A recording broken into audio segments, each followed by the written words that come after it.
Hello everyone, it's me Flygon, and I'm here today with another part of Pokemon Emerald. In this part we're just going to go through Victory Road. As you can tell, probably by the title of Victory Road, we're nearing the end of our adventure in this lovely and watery region. Now, I'm not 100% sure if you can tell, but I got a new set of headphones and headset, just a new headset, because my old one's microphone function just stopped working all of a sudden. I'm not why. It was a little disappointing because these looked cool, and these ones are okay, I guess, but I kind of like the aesthetic of the old one better. Then again, these ones have green traces on them, and I like that. I like green. The last ones are cool. They had orange though. Anyway, we're just going to fight our way to Victory Road first. Needless to say, there's obviously going to be some guys that get in our way. And we're at the end of the game, and they still haven't fully evolved their team, so I don't know, maybe they need to get good. Anyway, it's nothing that Hyper Beam can't fix, because in this game, Hyper Beam is just the end-all be-all solution to every problem that I have. Like I said it in the last episode, if I can't stall it, I can't Earthquake it, can't Shadow Ball it, can't Curse it, can't do anything to it, just Hyper Beam it and it will probably die. Unless it's a Ghost Rock or Steel type.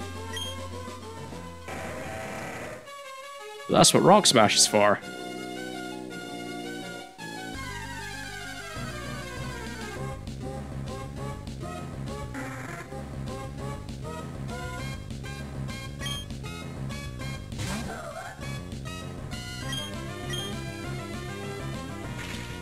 Like, see? Just Hyper Beam it. The Pelipper goes away once it's been Hyper Beamed. There's nothing to worry about.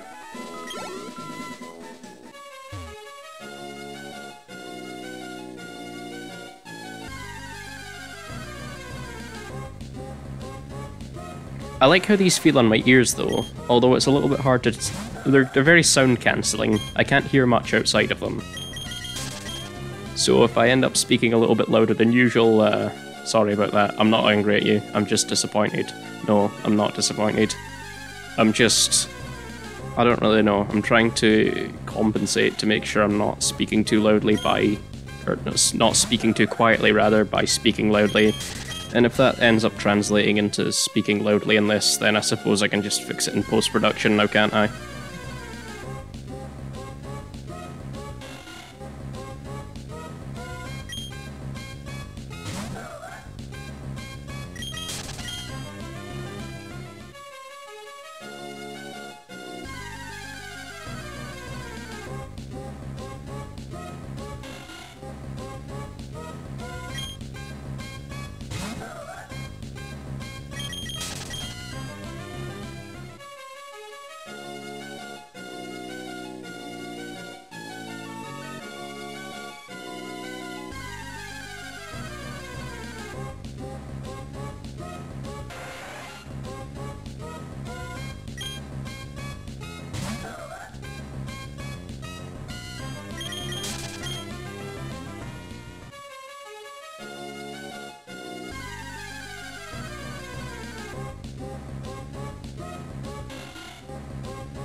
And this is it. Up this waterfall is Victory Road.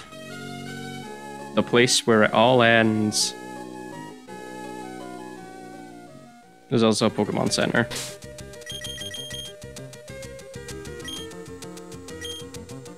But I choose not to go inside, haha.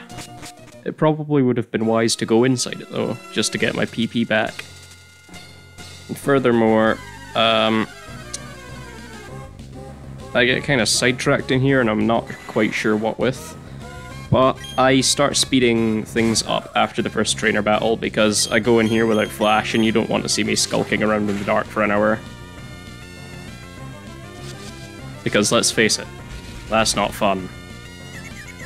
Watching me zoom around at 300 times, or no, not 300 times, 3 times the speed will be much more entertaining, I presume.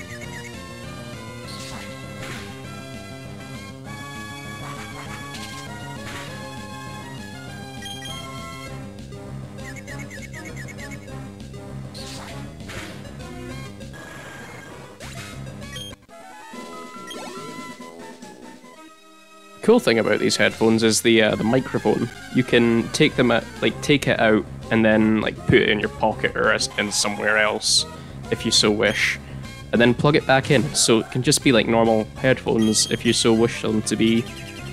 Just in case you don't want people to see that you're with the microphone on and all that. The cable on the microphone is actually pretty flexible too, so you can like bend it around to adjust your needs. Like I just did it there. I don't know if it'll affect it too much, but I'm sure you'll be able to tell soon enough.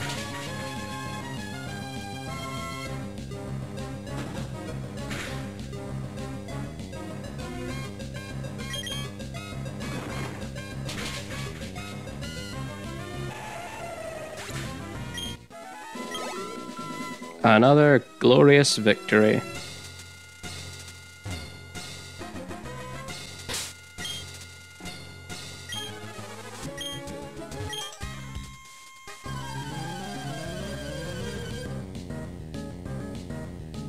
Yeah, after this guy I'm gonna start speeding things up.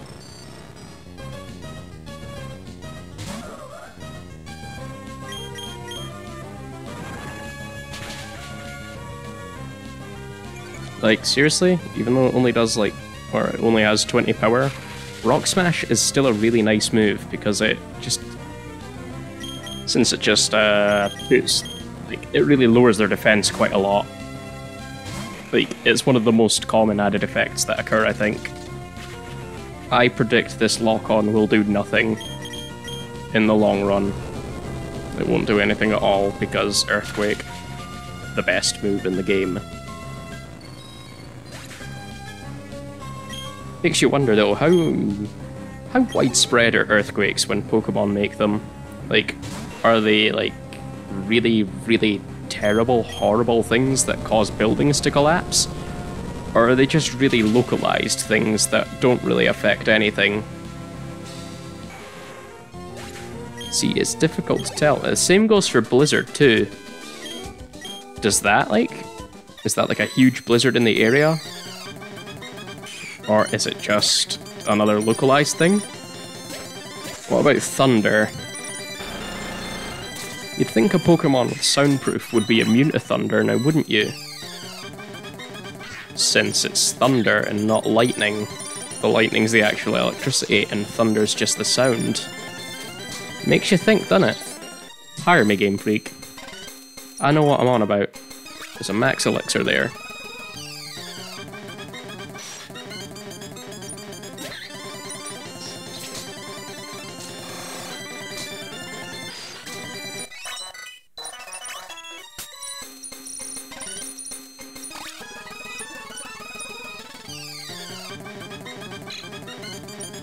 I would like all the viewers to please brace themselves for the best battle in the game.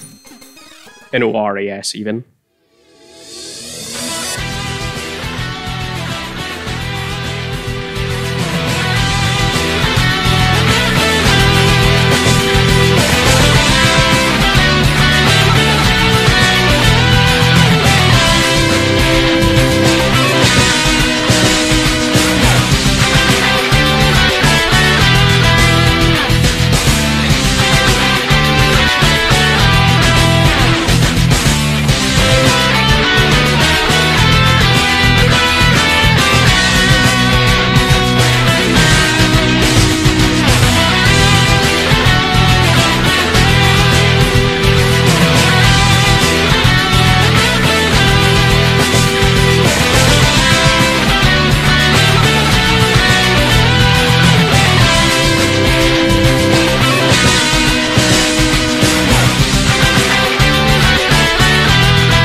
Yeah, no, this version doesn't do Wally as much justice. In the remake, it's fantastic. You're like in a field of red spider lilies, there's epic music playing. It's basically like the same place where you fight the boss in Metal Gear Solid 3, only the flowers are red instead of white. And the music is there. There's music there because you can beat the boss really quickly. Anyway. Now with that out of the way, we can continue on our quest to get through Victory Road. And trust me, it's gonna be something alright. Now, it's not sped up here, because we fight another trainer, like, right away, basically. It's not infinite, and it's not harsh, just annoying. Blouse. I'm not sure why you haven't evolved that thing yet. Oh wait, Roselia didn't have an evolution until Generation 4, and oh boy, it was a really cool evolution too. Just saying.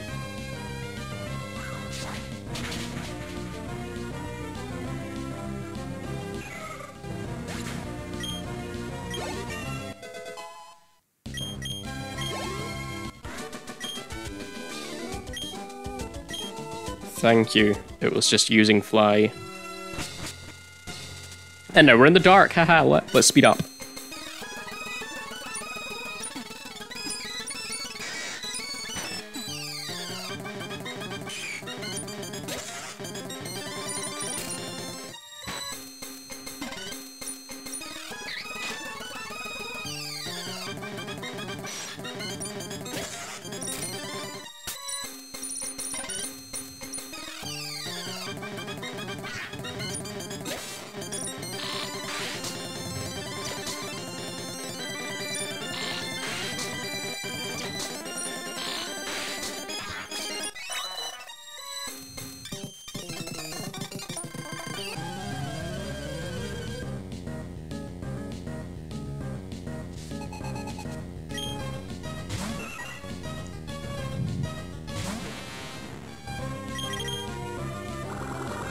Swallow. I predict it will use double T. Yeah. It's not Swallow if it doesn't use double team. Or a full restore after using double team, so you can't get his health back down because it just avoids everything. But I'm sure that we are okay.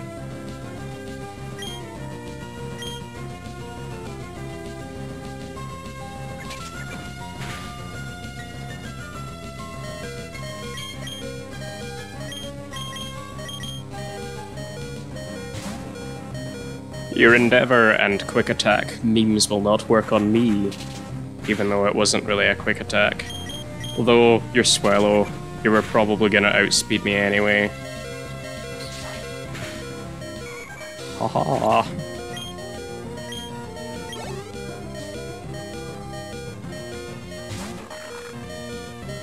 There's this thing.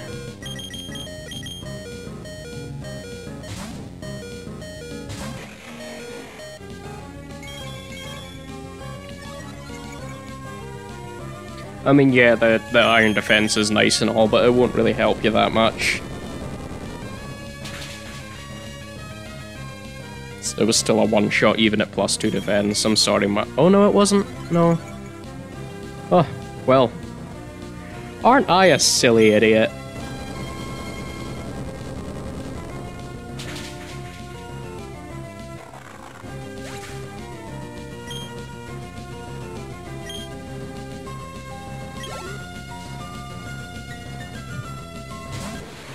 Why is that not an Alakazam? Come on. Be reasonable.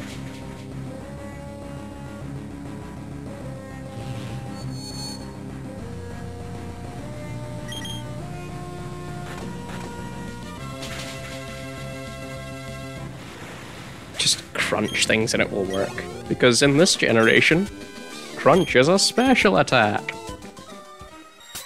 And we're speeding up again. Gotta go fast. There's all sorts of items in here. Most notably is TM29 for Psychic. That's it. There's nothing else that's particularly special, I guess.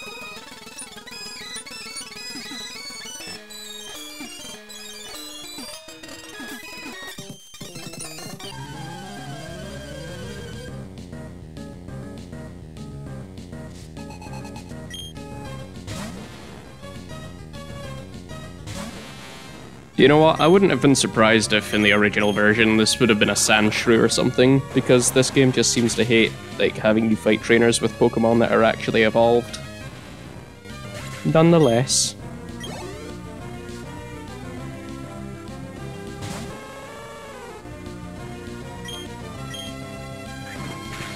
I'm not sure what that quick attack was supposed to do. I think a Fire Blast would have done more damage than that, actually.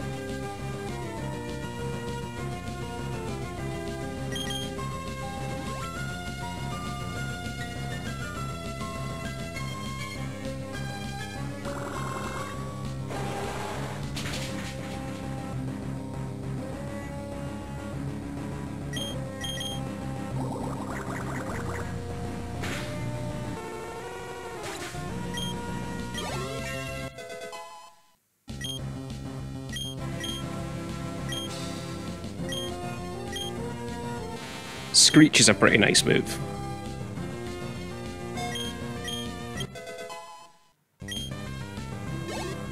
It would work well with Acid because, you know, Acid is such a good move, and I am so happy that I have it, and I wish it was something better. Spoiler alert, something better will happen.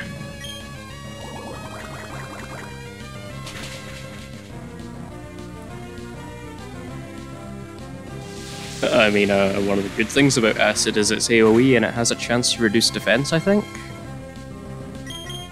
Or that could have been added in a later generation, I can't really tell. But Acid's a little bit weak, and I wish that Tentacruel would learn something better, like Sludge Bomb or Sludge Wave or something. Sludge Bomb would be very nice to go with Screech and all that. Don't you think so too? I think so.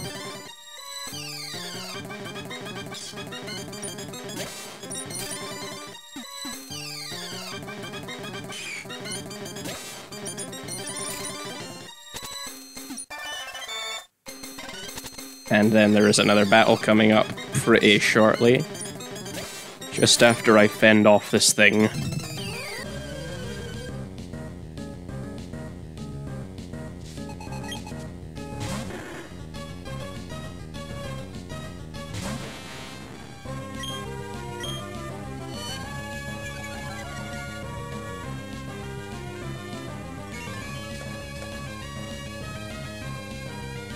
Substitute won't help you, because I just lowered your defense by 2 stages.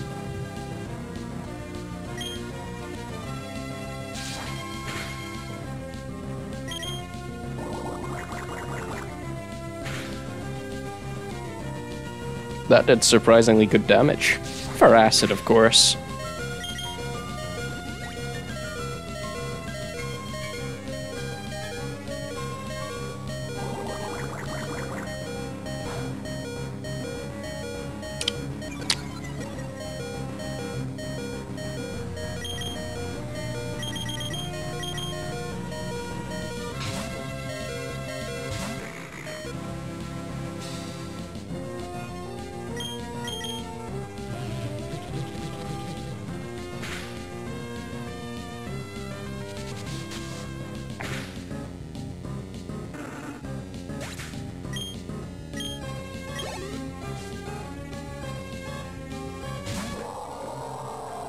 There's a big boy in this cave. Though funnily enough, is Wailord really a big boy? I mean, yeah, sure, it's like 40 foot long. So yeah, it kind of is a big boy, but it is supposed to just float around like a sail in the wind.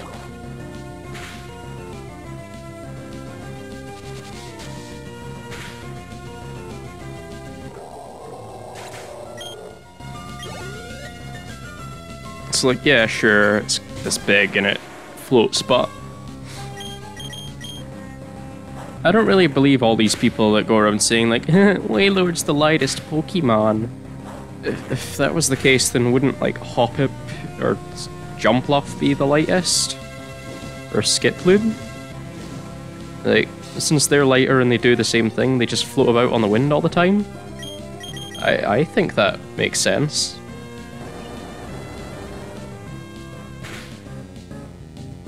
That magnitude only did 9 damage, I think.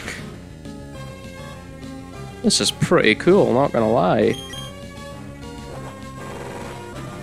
Unfortunately, I don't think that rollout is going to do it any justice, especially given that it's got a nasty burn.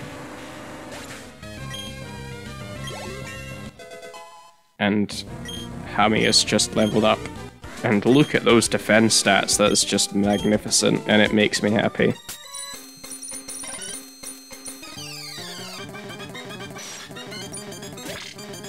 That would be a really refreshing change. It'd be a really refreshing change if there was a Victory Road that didn't have Golbats in it. Now, imagine that. Wouldn't that be something else? I would relish that, and it's a double battle, holy moly.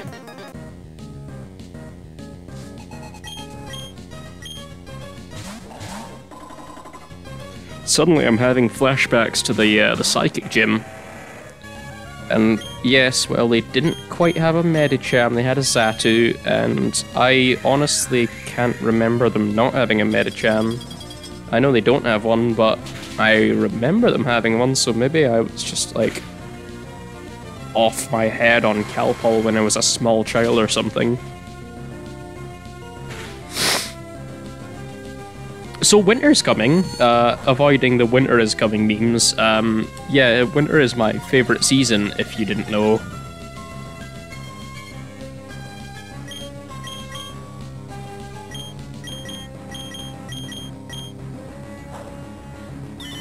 I mean, yeah, it's been getting colder, of course, so that was probably a bit of a giveaway. But I like that we got lots of snow last winter. Snow is a particularly, like, favoured weather of mine.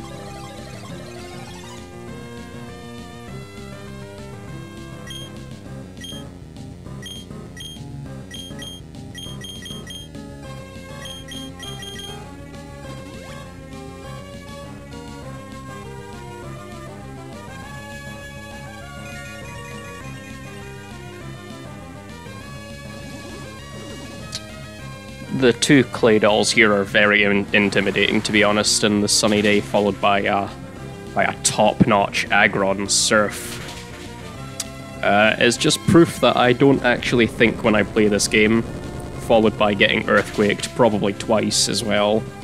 Stab Earthquake, twice.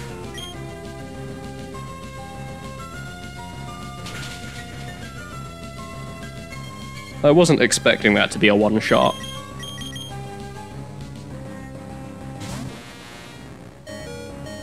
And here's further proof of my idiocy at this moment, because I send out the water type to try and use Waterfall for all the good it will do.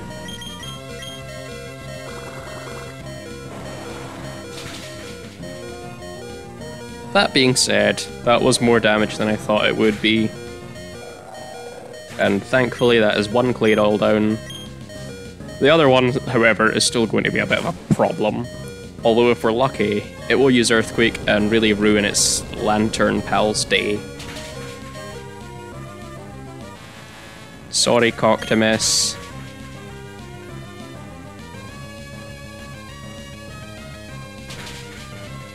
Sorry, Pixel. You sound kind of like a steam train when you faint though, not gonna lie.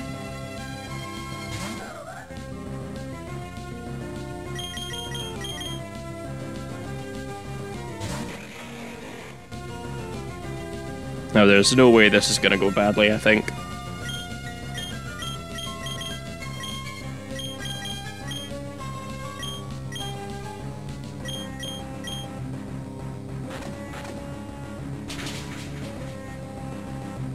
I'm surprised though, Crunch has been decent on Flygon.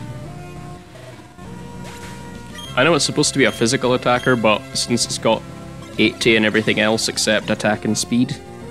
I thought it'd be, like, not as decent, but here I am. Crunch is pretty decent. I know, right?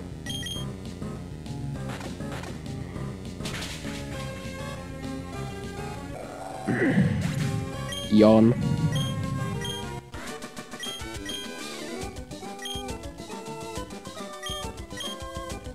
That was quite a messy battle, I'll be honest with myself. That wasn't the very best I could have been. And mistakes were made. I should have probably healed up before fighting this trainer, but I'm sure I'll be fine. I mean, after all, I'm sending out Jaffa first. And Skarmory might be a steel type, sure, but that's nothing that a few swords dances won't help. You know what I'm saying?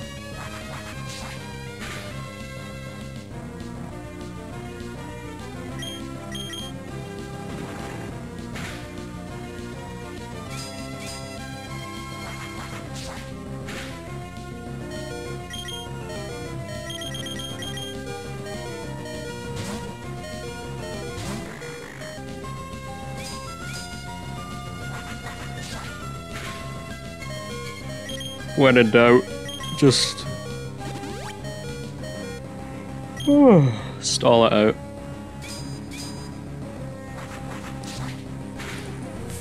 Fricking, I do not like Skarmory one bit. Look at his stupid face.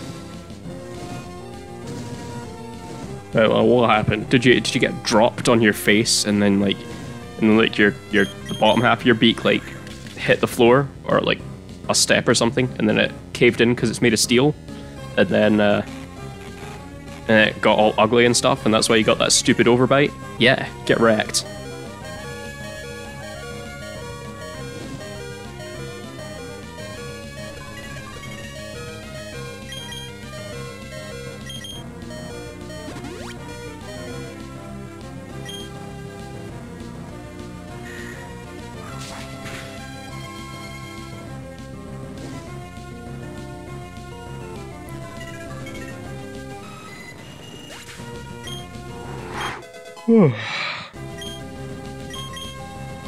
It's a nice day outside today, actually.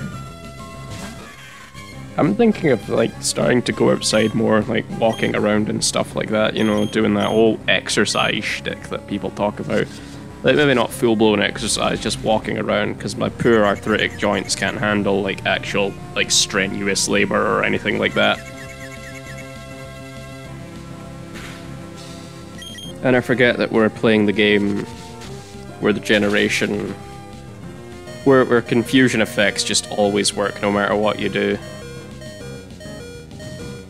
There we go, that's what I want to see. Like, even with the nerf in Generation 7, burning opponents is still very good because it still cuts their attack stat in half. Not the special attack stat though, as you'll see here in a minute. Oh god. It's not as though Stabilize got a decent attack, special attack stat anyway.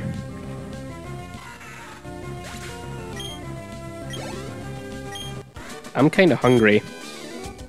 I'm not sure what I want for dinner. Speed up.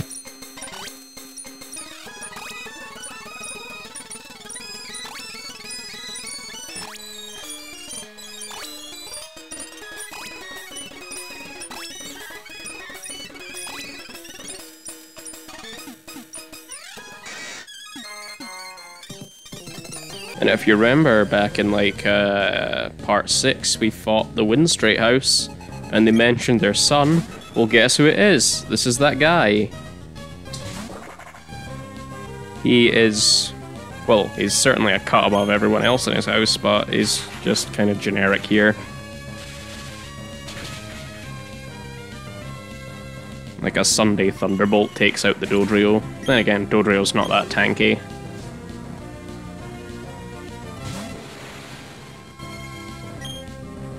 You know what, I just remembered why like half of these traders don't even have like an Alakazam at this point in the game when they logically should. for the sake of the leveling curve anyway, is because guess what? They evolved by trading. The stupidest method of evolving anything. The stupidest method of evolving anything that has ever existed. Short of turning your 3DS upside down.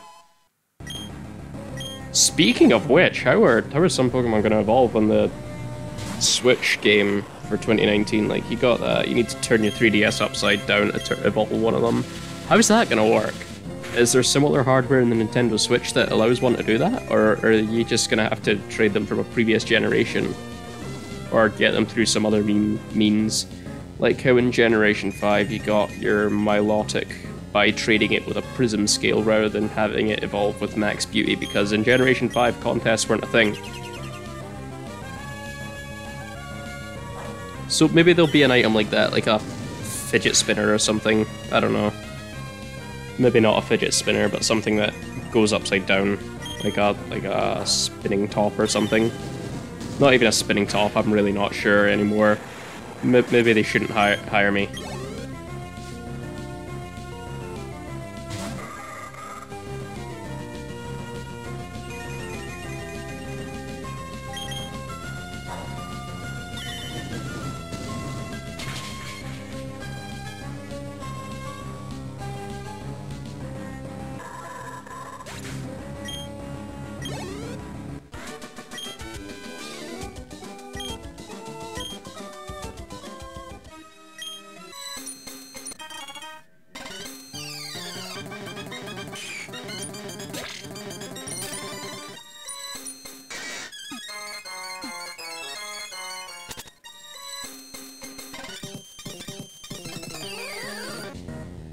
The amount of double battles in here can be spooky, especially if you can't see without flash.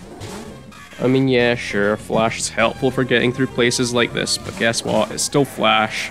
Still only has 70 accuracy. You're better off using sand attack if you want something like that.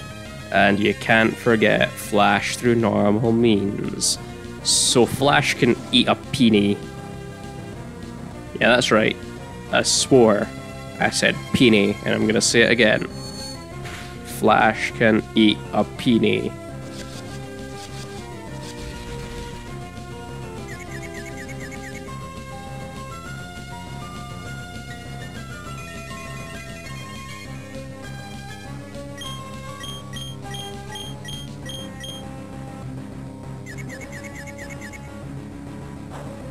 I was surprised that I didn't hit myself in confusion there, to be honest.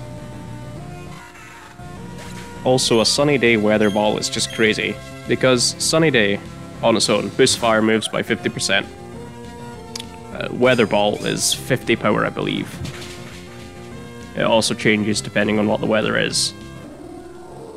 So, overall, when you use Sunny Day and then Weather Ball as a cast form, you will be using a fire move with 50 base power, which is boosted to 75% via stab, and is boosted another 50% by the Sunny Day, so I think that's over 100 power. I don't know if it's cumulative or multiplicative, but if it was, or if it's multiplicative, then this may be doing a lot more damage than I think it does.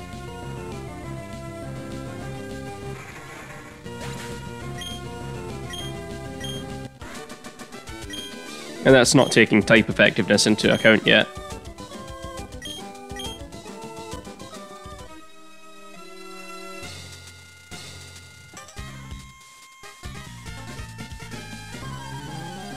There was no speed up there because this trader was like 5 seconds away from the last fight. Suddenly I'm having flashbacks of the episode where we fought the 4th gym.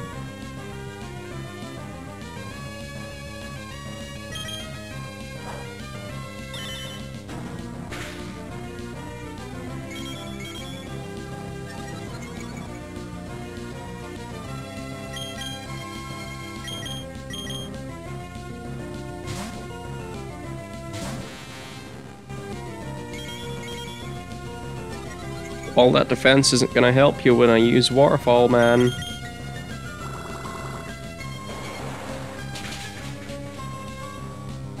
Yeah, exactly. Just got one-shotted by Waterfall.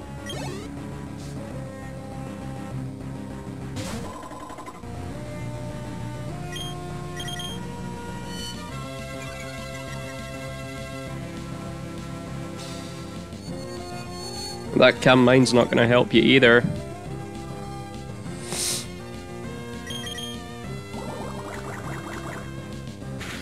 Okay, Screech followed by Acid is surprisingly good, and it does lower defense.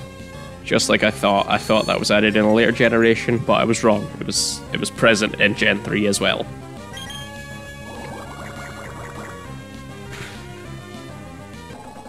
I'm also half tempted to do a monotype playthrough of this.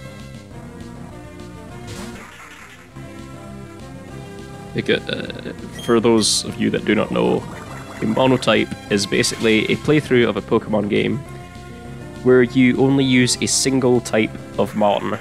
So you could have like a poison monotype and you only use poison types.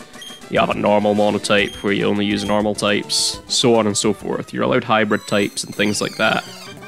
But you're allowed to use like whatever you get until you get your first one, I think. Or if you can spawn in one as well. Yeah, that'd be interesting. I'd really like to do a fighting type monotype. That'd be fun, I think. The question is though, what generation though?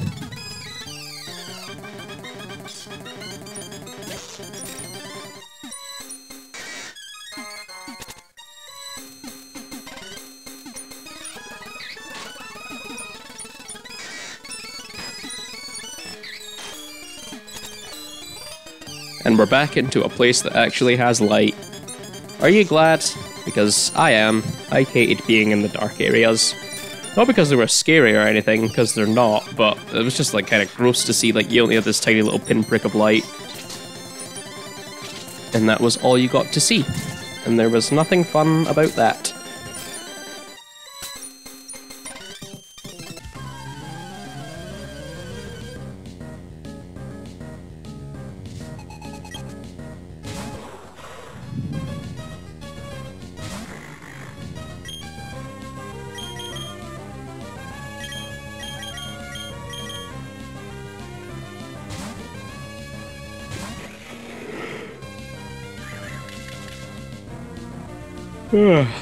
Spikes. A big nuisance of a move. That is spikes. Spikes will do 10% of any Pokemon that is grounded and switches in. Needless to say, it can be painful. Especially since spikes can stack up to 3 times, meaning it's 30%, I think?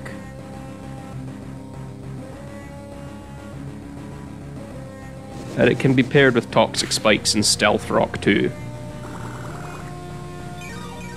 And Toxic Spikes giving them either poison or badly poison depending on how many times you use it, and Stealth Rock just being a pain in the bum. Particularly since that Stealth Rock's takes type advantage into consideration. So if you use Stealth Rocks and like someone switches into a Volcarona or a Talonflame, that's like half their health gone in an instant. So if they're really weak to rock types, then Stealth Rocks is a good move.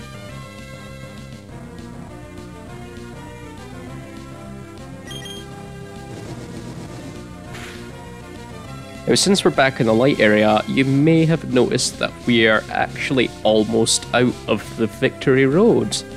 And I personally think that is just fabulous and wonderful and great and all sorts of things. Because, in a way, I really, really hated Victory Road. Particularly this one. It can eat a PP. No, what was it? Yeah, it can eat a peony. That's what it can eat.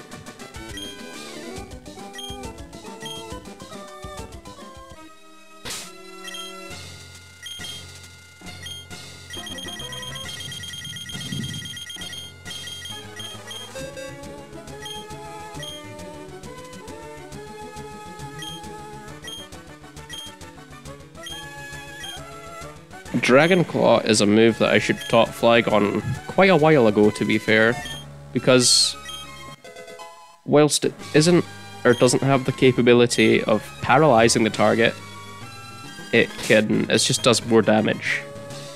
And that's just nice because, I don't know, it's just nice. It would be really nice if it got Outrage though. Oh, yes. But I can't get that. In Generation 6 and beyond. Same goes for Salamence, actually. It couldn't learn Outrage and Chill until Generation 6, I think. Now, these trainers are quite trolly because they have a Gardevoir with Skill Swap and a Slacking, and if you use Skill Swap on the Slacking, it means they no longer have Truant, and then they can just go full ape on you with their 160 attack and like 100 speed.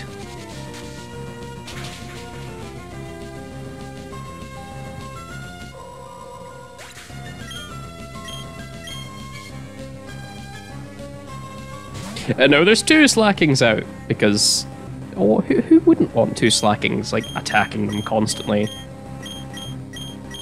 know what I'm saying? Oh, and it knows Shadow Ball as well, because of course.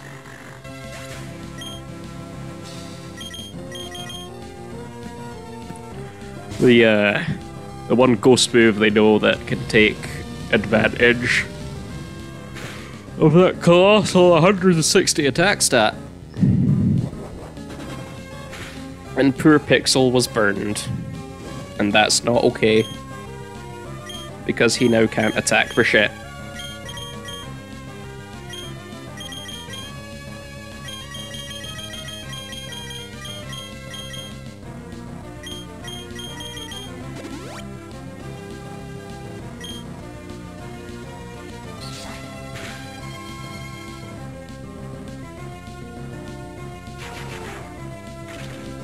Yeah, Slacking just learns all sorts of ridiculous moves. You should be careful when you fight them. Especially if they're doing antics like swapping out their ability for something that isn't Truant. Oh yeah, they also have full restores as well, because, let's face it, your life was incomplete if you had to deal with these 2. Oh yeah, Earthquake! I forgot about that for a minute. At least it'll do damage to their pal as well.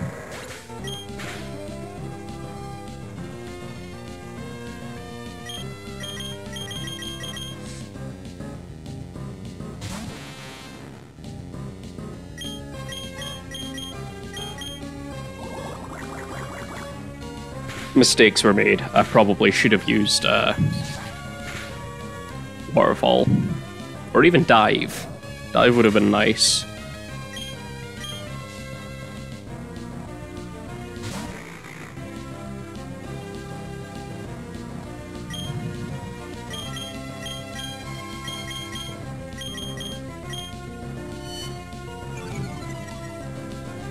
Now that's what I call the real superpower of teamwork.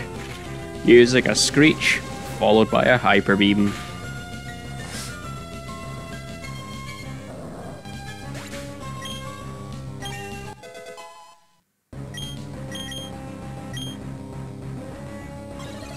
Now this poor Dusclops can't really do anything except use Skill Swap, and probably Shadow Ball or probably something else like that.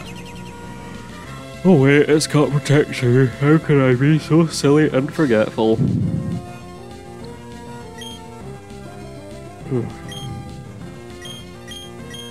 Erase that shit. Or not, because Protect can work 2 times in a row.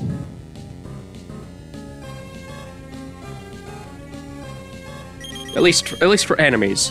When you try it, it's obviously going to fail, so I don't even know why you're trying in the first place.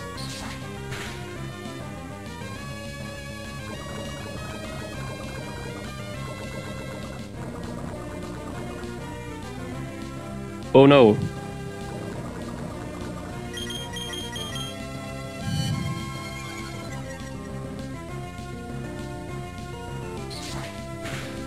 At least they didn't use Protect.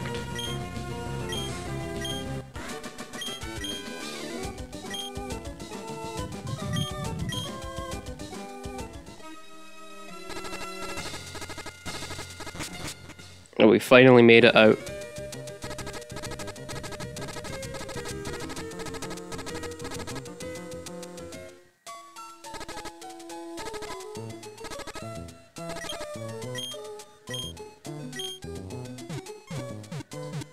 Well, that was the Victory Road. This has been Zonked Flygon, and I will see you next week as we prepare for the final battle. Now have a nice day.